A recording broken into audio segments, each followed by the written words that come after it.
সৌমিতায় চলে এসেছি। আমি সৌমিতা। আজকে আমি রাত্রিবেলা এসেছি, দুপুরবেলা আসতে পারিনি কিছু কাজের জন্য। তো আজকে আমি রাত্রিবেলার একটা মেনু দেখাবো। তো চলুন দেখি আমি আজকে রাত্রিবেলাতে কি মেনু নিয়ে এসেছি। তো আজকে আমার রাত্রিবেলাতে আমি রেখেছি এগ তড়কা। সম্পূর্ণ রেসিপিটা আমি আমার মতো করে বানাবো। তো চলুন এগ তড়কার জন্য আমি কি নিয়েছি সেটা দেখাচ্ছি। তো এগ তড়কার জন্য আমি নিয়েছি এখানে তড়কা ডাল আর রাজমা, দুটো আমি সেদ্ধ করে রেখে দিয়েছি। আর নিয়েছি 3টে ডিম। ডিমটা কিন্তু আমি গুলাইনি, আস্ত রেখেছি।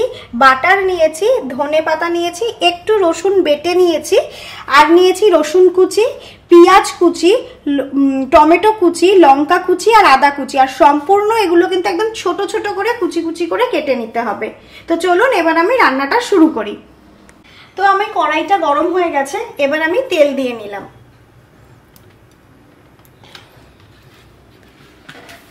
তো আমার তেলটা গরম হয়ে গেছে, এবার আমি পেঁয়াজ কুচিটা দিয়ে দেব।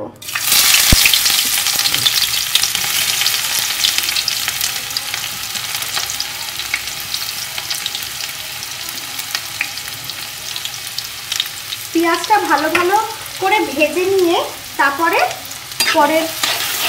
তো আদা রসুনগুলো দিতে হবে। তো আমার পেঁয়াজটা ভাজা হয়ে গেছে, হালকা ব্রাউনি করে পেঁয়াজটাকে ভাজতে হবে।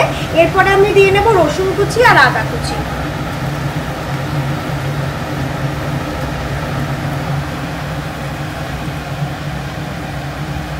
এটাকেও এবার আমি এর সাথে ভালো করে ভেজে নেব।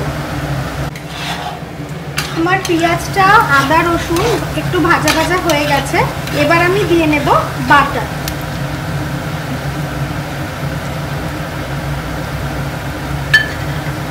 বাটারটা দিয়ে ভালো করে মেল্ট করে নেব বাটারটা।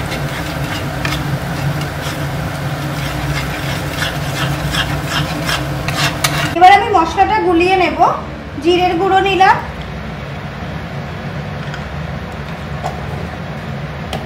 ধনে গুঁড়ো নেব,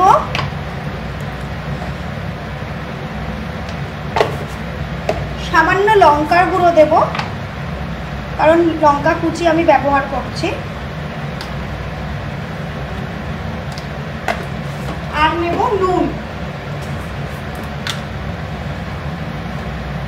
নুনটা পরিমাণ মতো। এবার এটা আমি গুলিয়ে নেব। এবার আমি এই মশলাটা এর মধ্যে দিয়ে নেব।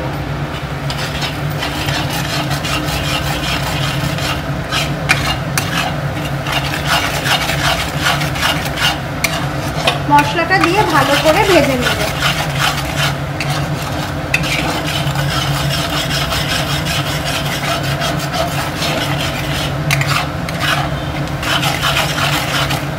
আমার এটা মশলা দিয়ে ভালো করে ভাজা হয়ে গেছে, এবার আমি টমেটোটা দিয়ে নেব। টমেটো আর লঙ্কাটা দিয়ে নেব। টমেটো আর লঙ্কাটা দিয়ে ভালো করে আমি ভেজে নেব। টমেটো থেকে যে জলটা বেরোবে তাতে আমার এই মশলাটা আরো ভালো ভাজা হয়ে যাবে।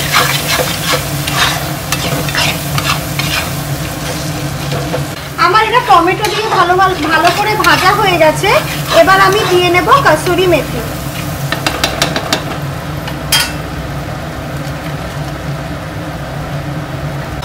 এবার আমি কসুরি মেথিটা দিয়ে দিই। কসুরি মেথি দিলাম, এবার দেব হচ্ছে আমি একটু কাশ্মীরি রেড চিলি।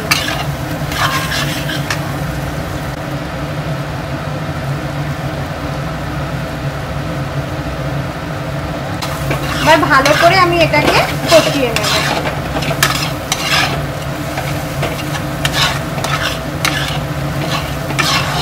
আমার এটা ভালো করে কষে গেছে মশলাটা, এবার আমি ডিমটা দিয়ে নেব।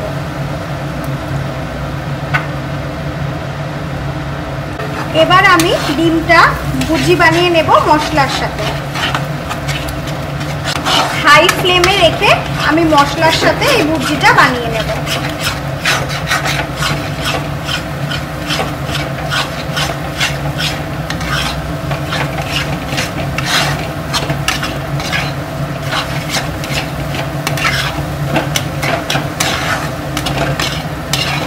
ডিম দিয়ে মশলা দিয়ে কষানো হয়ে গেছে, এবার আমি সিদ্ধ করা তরকাটা দিয়ে নেব।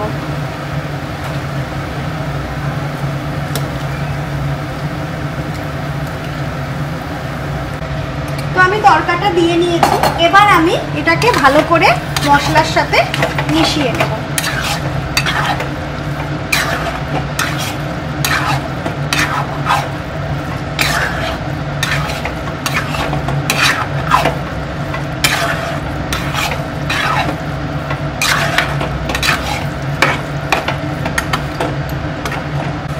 আমি একটু হালকা করে গরম জল দিয়ে নিচ্ছি, এটা যে যেরকম খুশি দিতে পারেন দেবেন। এটা সিদ্ধ করার সময় যে জলটা থাকে সেই জলটা দিলেও হয়, আবার এমনি করে সাইডে গরম জল করে রেখে দিলেও হয়। এবার তরকাটা ভালো করে ফুটাতে দেবো আমি। তো চলুন একটু ফুটুক, এবার আমি একটু তরকা মশলা দিয়ে নেব।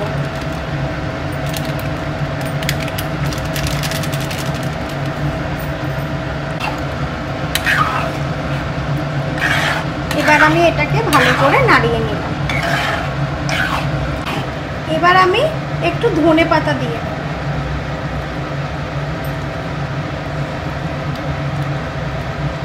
আর সবার লাস্টে একটু গার্নিশিং এর জন্য ধনেপাতা রেখে দেব। আর সামান্য একটু কসুরি মেথি দিয়ে নিলাম।